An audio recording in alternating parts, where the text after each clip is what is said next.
Welcome to our second lesson on basics of integration. So in this lesson, we get to the topic known as definite integrals. Let's quickly review one of the things that we learned last class on our first lesson of integration. We learned about what is called the indefinite integral. Whenever an integral does not have any numbers at the bottom or the top of the elongated s symbol, then it's called an indefinite integral. Why is it called an indefinite integral? Because then we don't know from which part to which part we are finding the area under that graph. Right? So in today's lesson, where we're looking at definite integrals, we'll be looking at problems that do have numbers. These numbers, what do they signify? Well, they tell us that we are finding the area under the graph of our function starting at 2 and going up to 5. So when we do this, it's an important thing to note.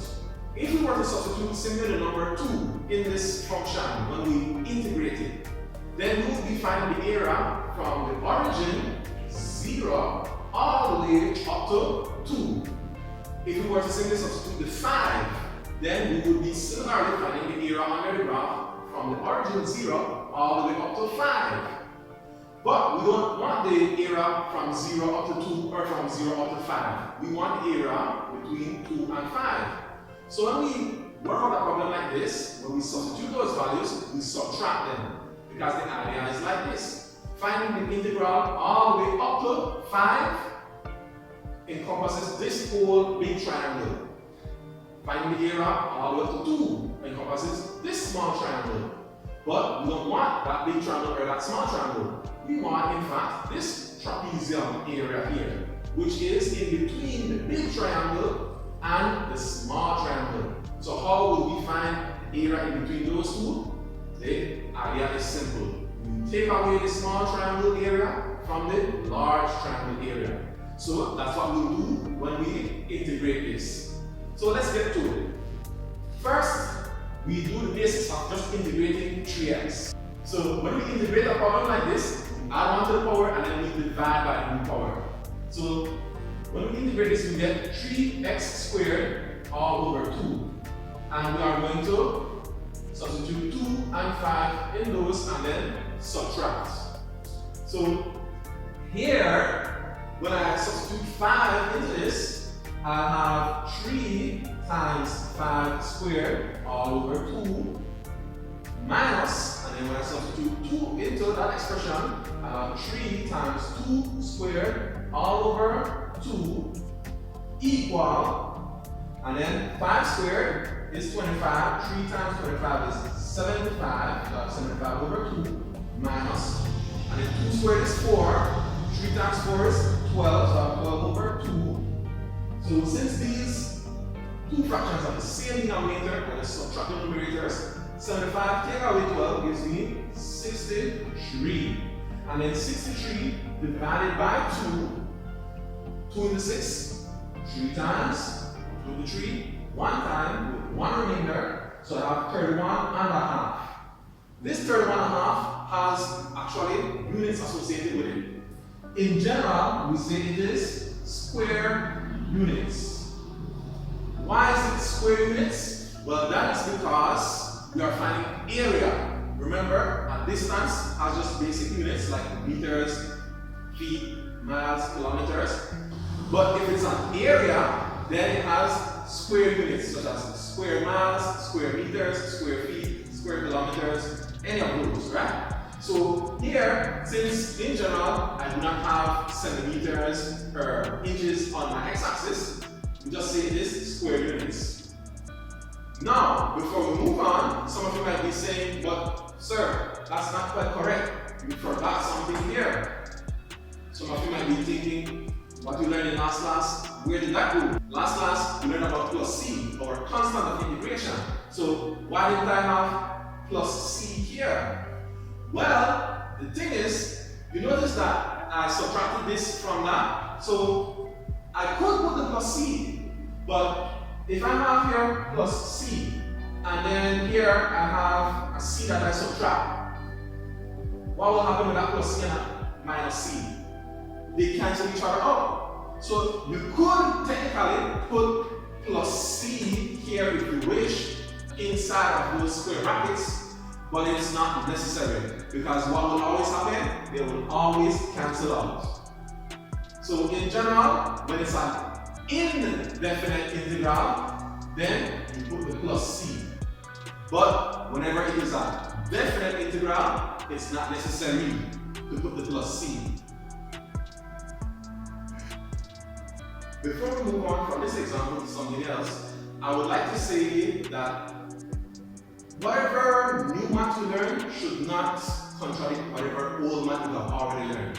What do I mean by that? Well, I mean, this problem here, we could solve it a different way, a totally different way, not using calculus.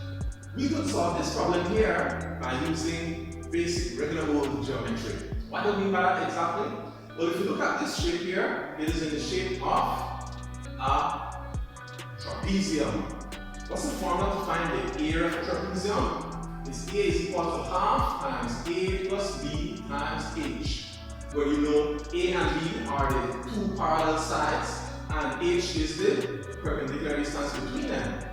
So let's find this area using that formula and see if we get the same answer.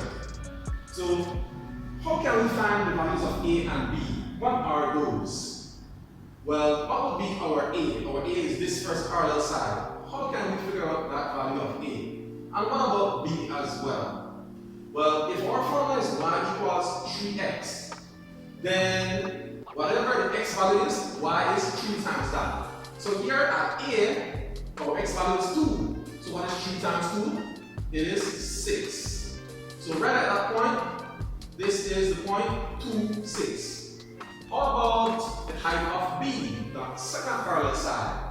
Well, what is our x value there? It is 5. What is 3 times 5? That's 15. So up at the top here, that's 15. So our A is 6 and our B is 15. And what's our H? H is the distance from 2 up to 5. That's just 3. So substituting into our formula, we'll have a half times 6 plus 15 in brackets times our H, which is 3. So 6 plus 15 is 21.